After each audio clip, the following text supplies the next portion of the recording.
자, 지난 시간에 이제 팝업 창을 두 개를 만들었죠. 그죠? 그래서 팝업 1에 관련된 요 녀석을 만들었고, 그 다음에 팝업 2에 관련된 요 녀석을 이제 만들었어요. 그래서 팝업 버튼 요 녀석으로는 요 팝업 1, 요 녀석, 그러니까 팝업 창 요 녀석을 다루는 거고요. 그 다음에 요 버튼으로는 당연히 팝업 2, 요 녀석을 다루게끔 우리가 지난 시간에 코드를 이렇게 짰었죠. 그래서 팝업 1 열기 하면 이렇게 열리고, 그 다음에 팝업 2 열기 누르면 이런 식으로 열린다라는 거예요. 그러니까 여기까지 하면 잘 하신 건데, 여기까지 하면 잘 하신 건데, 자, 우리가 원하는 건 뭐냐면, 지금 팝업을 이런 식으로 두 개를 만들어 놓으니까 직관적이지 못하다는 거예요. 그러니까 이 팝업의 역할이 뭔지, 그리고 이 팝업의 역할이 뭔지, 그러니까 한눈에 알아봤으면 좋겠다라는 거죠.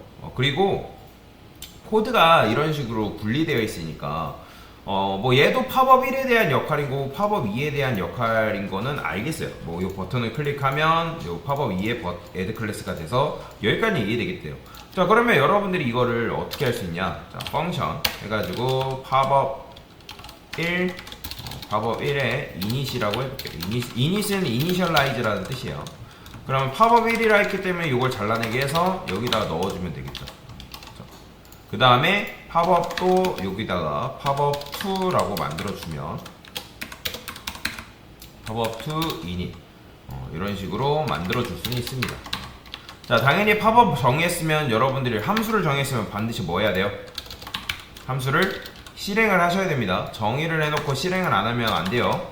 자, 그러면 이렇게 했을 때 팝업 창이 정상적으로 실행이 되지만, 그러니까 뭐 이렇게 했다 해가지고 나쁜 건 아니에요. 왜냐면 얘하고 역할을 정확하게 분리를 시켜둔 거잖아요. 이렇게 하면 이게 팝업 1과 관련된 내용이구나, 그리고 이거는 팝업 2와 관련된 내용이구나, 여러분들이 알 수가 있어요. 그러니까 좀 더 코드가 코드 잠시만요. 자, 이어서 하겠습니다.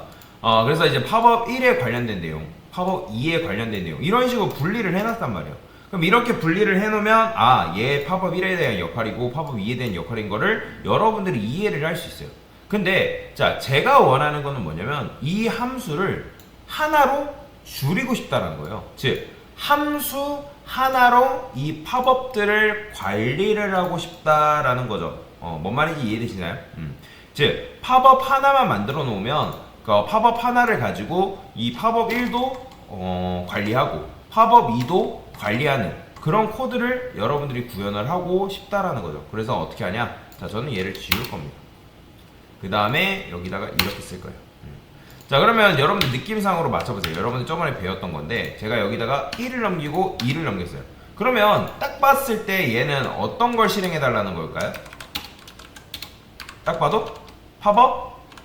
그쵸, 팝업 1을 열어달라고 이제 팝업 1과 관련된 코드인 것 같고, 그 다음에 당연히 얘는 뭐겠어요? 팝업? 그죠, 2와 관련된 내용이겠죠. 자, 근데 이렇게만 했다 해가지고 팝업 1과 2가 열린다 안 열린다? 당연히 1은 됩니다.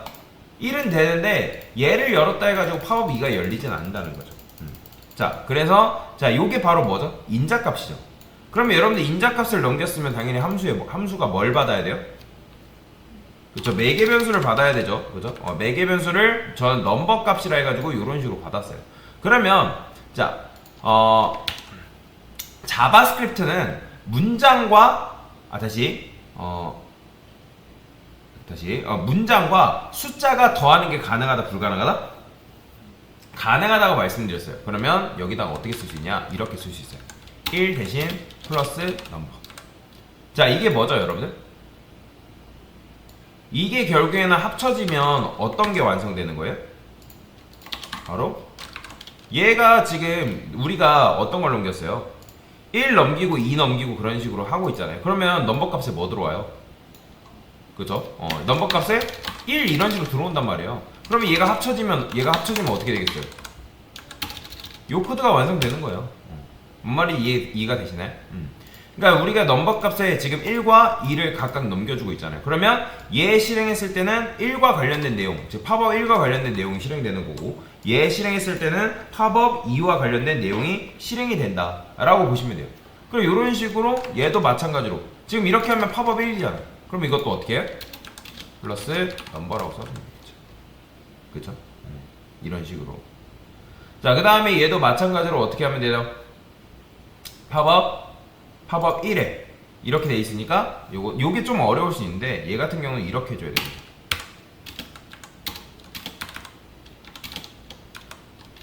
이렇게 해줘야 돼. 이런 식으로. 그 다음에 여기 띄어쓰기 반드시 해줘야 돼요. 요거 붙이시면 안 됩니다. 왜 그러냐면 얘도 마찬가지로 요 코드가 실행되고 나서는 어떤 식으로 완성이 되냐면 처음에 우리가 이렇게 넘기잖아요. 그럼 여기 뭐 들어온다고요? 1 또는 2 들어온다 했죠? 그러면 1이라 했을 때 이게 1 이런 식으로 들어올 거 아니에요. 그러면 얘가 합쳐지면 어떻게 된다? 이런 식으로 합쳐지는 거예요.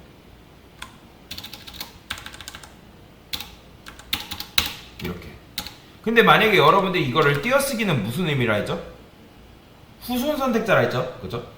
이게 지금 우리가 요 팝업 btn 클로즈가 요 팝업 안에 후손으로 있기 때문에 후손 선택자를 쓴 거잖아요. 근데 얘를 여러분들이 붙여 쓰는 순간 이게 어떤 코드가 되는 거예요? 팝업 1이라는 클래스 이름도 가지고 있고 팝업 btn 클로즈라는 이름도 가지고 있는 그런 녀석을 선택하는 그런 코드로 바뀌어버린단 말이에요. 그렇기 때문에 코드를 쓰실 때 여기를 이렇게 지금 이렇게 띄워놓은 거를 붙여 쓰시면 안 된다는 거예요. 띄어 써줘야지 여기가 이런 식으로 완성이 된다라는 거예요. 그걸 여러분들이 지켜주셔야 됩니다. 자, 그러면 이렇게 썼으니까 됐겠죠. 자, 그 다음에 이제 얘도 어차피 액티브 지어주는 거는 팝업 창으로만 해도 되는데 정확하게 해주는 게 중요합니다. 왜 그러냐? 자, 정확하게 안 해주면 어떤 일이 발생하냐? 팝업 1을 열었어요. 그쵸? 그 다음에 팝업 2 열었어요. 열겠죠. 근데 제가 만약에 얘한테도 액티브를 붙여볼게요. 자, 보세요. 이 팝업 창한테 지금 팝업 1, 2잖아요. 여기 요 녀석들이죠. 그럼 여기다가 액티브 클래스를 붙여볼게요. 자, 붙였죠. 자, 그 다음에 여기도 액티브를 붙여볼게요. 제가. 자, 그러면 둘 다 팝업 창이 열리겠죠. 그죠? 지금 둘 다 열린 상태예요. 근데 제가 요거를 이렇게 해버리죠. 그럼 어떻게 해버리는 거예요? 둘 다 닫혀요. 그죠? 그러니까 여기도 마찬가지로 정확하게 해줘야 된다는 거예요. 그러니까 1은 1과 관련된 게 닫히게끔, 2는 2와 관련된 게 닫히게끔. 그래서 어떻게 한다? 이것만 복사할까요? 얘도 마찬가지로 이런 식으로 써줄 수 있다. 그러면 어떻게 되는 거예요? 팝업 1을 열면 팝업 1과 관련된 거 닫히게 열리고, 팝업 2 열면 팝업 2와 관련된 거. 그럼 아까도 말씀드렸던 것처럼 여기다가 액티브 한번 다시 붙여볼게요. 그럼 정말 팝업 1을 닫으면 팝업 1과 관련 팝업 1만 닫히는지도 확인해봐야죠.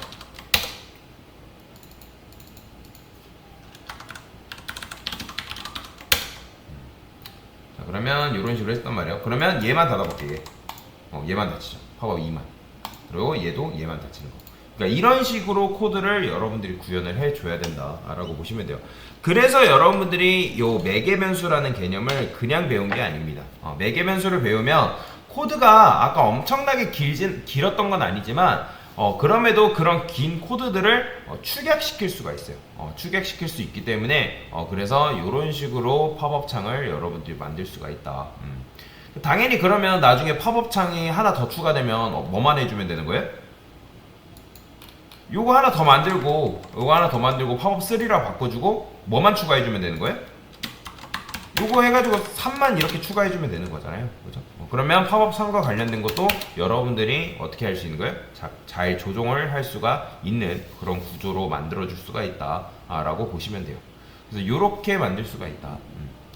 자, 그런데 이제 요렇게 쓰는 게 여러분들 불편하죠. 요렇게 이제 쓸 수는 있는데, 자, 지금부터 제가 어차피 이따가 시간을 드릴 건데, 여러분 두 가지 방법으로 작성해보는 걸 연습을 하세요. 무조건.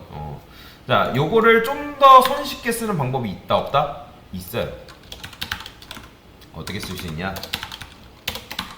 자, 여기 보시면 이렇게 쓸 수 있는데, 제가 그레이브 문법이라는 게 있다고 지난 시간에 설명을 드렸어요. 간단하게 지나가면서. 자, 이렇게 쓰는 게, 그러니까 플러스 붙여서 쓰는 게 여러분들이 헷갈릴 수가 있단 말이에요. 나중에 하다 보면 코드가 길어지게 되면 이런 식으로 쓸 수는 있겠지만 여러분들이 헷갈릴 여지가 있단 말이에요. 그래서 이걸 어떻게 한다? 저는 이렇게 쓸 겁니다. 어떻게? 여기다가 백틱이 있습니다. 백틱이 뭐죠? 숫자 1 옆에 있는 기호예요. 여러분 물결 표시. 그거를 Shift 누르지 않고 이렇게 누르면 이거 문법으로서 쓸 수 있어요. 그러면 여기다가 똑같은 거 쓰면 돼요. GTM 팝업. 근데 넘버 쓰는 게 좀 달라져요. 여기다가 달러 표시한 다음에 중괄호 쓰시고 넘버 이렇게 쓰면 됩니다. 실무에서는 요 문법을 굉장히 많이 씁니다. 요걸 이제 그레이브 문법이라 하는데, 그래서 달러 표시한 다음에 넘버로 쓰게 되면 얘가 뭘로 치환되냐면 1로 치환돼. 1로 이런 식으로 넘기는 값에 따라서 2로 치환되고, 그런 식으로 코드가 구현이 된다. 자, 이게 만약에 어렵다 그러면 이런 식으로 일단 여러분들 여기다가 쓰려고 하지 마시고 메모장에다 한번 가져오는 거예요. 그러면 이게 1단계, 1단계. 그 다음에 2단계. 요거를 뭘로 쓴다? 1로 바꿔. 1로 바꾸지 말고, 자, 이게 원형이 있을 거 아니야? 원형. 그쵸? 팝업 1이라는 원형이 있을 거 아니야? 2단계. 이거를 백틱으로 감싸세요. 그 다음에 3단계. 여기다 어떻게 한다? 달러 한 다음에, 이렇게. 이런 식으로. 이렇게 쓰는 거죠. 만약에 얘 같은 경우는 어떻게 쓸 수 있을까요? 이런 녀석은. 얘도? 일단 원형, 이 녀석의 원형이 뭔지를 여러분들 파악을 해야 돼. 이게 바로 이 코드의 원형이잖아요. 그죠? 그러면 이거를 어떻게 해요? 백틱으로 감싼다. 그 다음 백틱으로 감싼 다음에 어떻게 해라? 요 숫자 1 대신에 중괄호 열고 넘버 이렇게 써주면 된다. 이렇게 쓰시면 돼요. 이렇게. 자, 그러면 얘도 마찬가지로 이렇게 써볼까요? 어떻게? 요거 그대로 가져올게요. 이렇게 써주면 된다. 그러니까 이렇게 쓰게 되면 여러분들이 한눈에 알아볼 수가 있게 된다. 자, 그러면 얘도 어떻게 쓸 수 있는 거예요?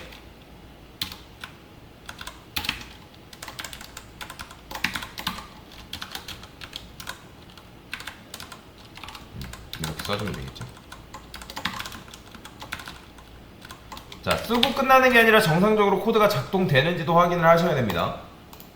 잘 되죠. 잘 됩니다. 이런 식으로 열리고 닫고 열고 닫기가 된다라고 보시면 돼요. 그래서 이렇게 코드를 한번 구현을 해봤습니다. 그래서 이게 버전 1, 그 다음에 이게 뭐예요? 버전 2. 이런 식으로 실무에서는 이 방법을 굉장히 많이 쓴다. 그래서 여러분들이 어떤 인자값을 넘기냐에 따라서, 그러니까 매개 변수를 잘 써줌으로 인해서 이 코드가 유연한 코드가 되는 거다 라고 보시면 되고, 그리고 함수를 이용해서 코드를 줄일 수 있고 직관성을 확보할 수 있기 때문에 굉장히 코드가 좋아진 거다 라고 보시면 되겠습니다. 됐습니다.